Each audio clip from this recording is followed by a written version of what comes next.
तो हेलो दोस्तों, आप सभी का स्वागत है आज के इस नए वीडियो में नए टॉपिक के साथ। तो चलिए, इस प्रकार से हम लोग पिछले वाले क्लास में रक्त वाहिनियां के अंतर्गत जो उसका पहला प्रकार है धमनी, उसको देखे थे। आज की इस क्लास में उसका दूसरा और तीसरा प्रकार अर्थात हम लोग शिराएं और केशिकाएं के बारे में आपको संपूर्ण जानकारी देने वाले हैं। तो चलिए, बिना किसी समय गंवाए हम लोग रक्त वाहिनियां के अंतर्गत शिरा और केशिकाएं को समझने का प्रयास करते हैं। तो ये जो रक्त वाहिनियां वाले जो दो लाइन का ये जो डिफिनेशन है, इसको हम लोग पिछले वाले क्लास में भी रीड किए थे। अब और एक बार देख लेते हैं कि रक्त वाहिनियां आखिर क्या होती है।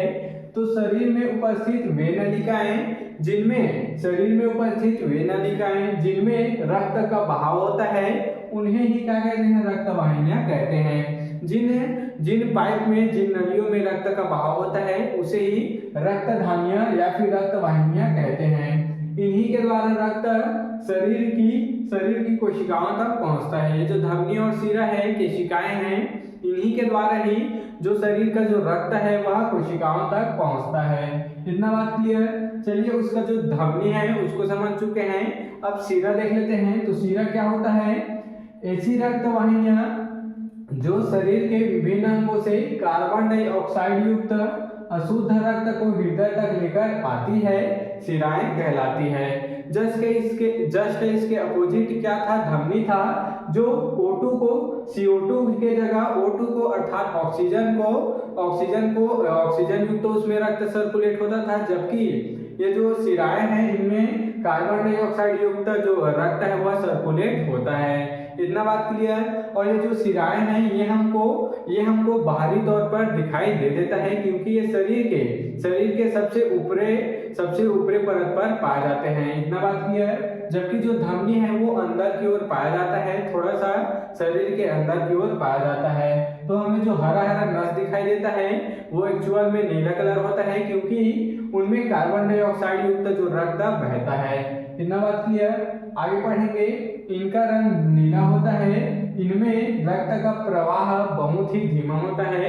इनमें देख सकते हैं रक्त का प्रवाह बहुत ही धीमा होता है। बोले तो रक्तदाब कम होता है। इनमें कपाड़ भी पाए जाते हैं। देख सकते हैं इनमें कपाड़ बोला गया, अर्थात ये नली हो गया मान लेते हैं। और इनमें इस प्रकार से कपाड़ भी पाए जाते हैं, ताकि अगर इधर से रक्त जाए तो ये कपाट आसानी से खुल सके, और अगर इधर से रक्त आए तो ये कपाट ऐसे इसको बंद कर दे। इतना बात क्लियर। आगे पढ़ेंगे। चलिए, हम लोग शिराएं देख चुके हैं। अब फुसफुस शिरा देख लेते हैं। हम लोग पिछले वाले धमनी वाले टॉपिक में फुसफुस धमनी भी देखे थे, इसमें फुसफुसी शिरा देख लेते हैं। तो शिराओं का अपवाद होती है। ये जो फुसफुस शिरा है ये शिराओं का अपवाद होता है। और जो धमनी था फुसफुस धमनी, वो भी धमनी का अपवाद था। क्यों अपवाद था? क्योंकि उसमें O2 युक्त, उसमें CO2 युक्त जो रक्त है वह बहता था, जबकि इसमें O2 युक्त रक्त बहता है। क्योंकि ये जो शिराएं हैं यह CO2 युक्त रक्त बहने के लिए माना जाता है। फिर भी ये जो फुसफुसी शिराएं हैं इनमें O2 युक्त शुद्ध रक्त प्रवाहित होता है। यह फेफड़ों से शुद्ध रक्त को हृदय तक लाने में कार्य करता है। इतना बात क्लियर। इस कारण ये भी एक प्रकार का अपवाद होता है। शिराओं का अपवाद ये होता है फुसफुसी शिरा, और धमनियों का अपवाद फुसफुसी धमनी होता है। इतना बात क्लियर। दोनों एक दूसरे के अपोजिट हैं। अगर आप पिछले वाले क्लास को देखे होंगे आपको ये बहुत ही अच्छे क्लियर होगा।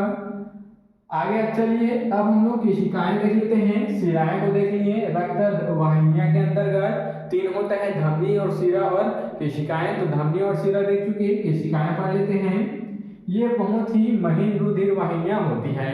यह बहुत ही महीन बोला गया, अर्थात ये बहुत ही छोटी पतली होती है, या फिर महीन या फिर बहुत छोटी होती है, जो कि धमनियों को शिराओं से जोड़ती है। देख सकते हैं ये जो धमनी है, वो जो धमनी था उसको इस शिराओं से जोड़ने का कार्य कौन करती है? ये जो केशिकाएं हैं वो करते हैं। इतना बात क्लियर।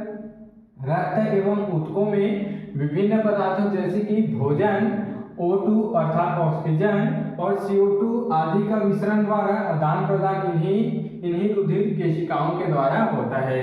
क्या बोला गया? ध्यान देंगे। रक्त एवं जो ऊतक होते हैं उनमें विभिन्न पदार्थ होते हैं, जैसे कि रक्त और ऊतक में विभिन्न पदार्थ होते हैं, जैसे कि भोज्य पदार्थ, ऑक्सीजन, CO2 आदि ये सब होते हैं। तो इसके मिश्रण द्वारा आदि का विसरण द्वारा क्या होता है, आदान प्रदान इन्हीं रुधिर केशिकाओं के द्वारा होता है। इन सब का आदान प्रदान केशिकाओं के द्वारा ही होता है। इतना बात क्लियर। तो चलिए अब हम लोग इस प्रकार से आज की इस पहले क्लास में रक्त वाहिनियों के अंतर्गत उसके दूसरे और तीसरे प्रकार को भी देख चुके हैं। तो आप अब इसके स्क्रीनशॉट यहाँ पर ले सकते हैं।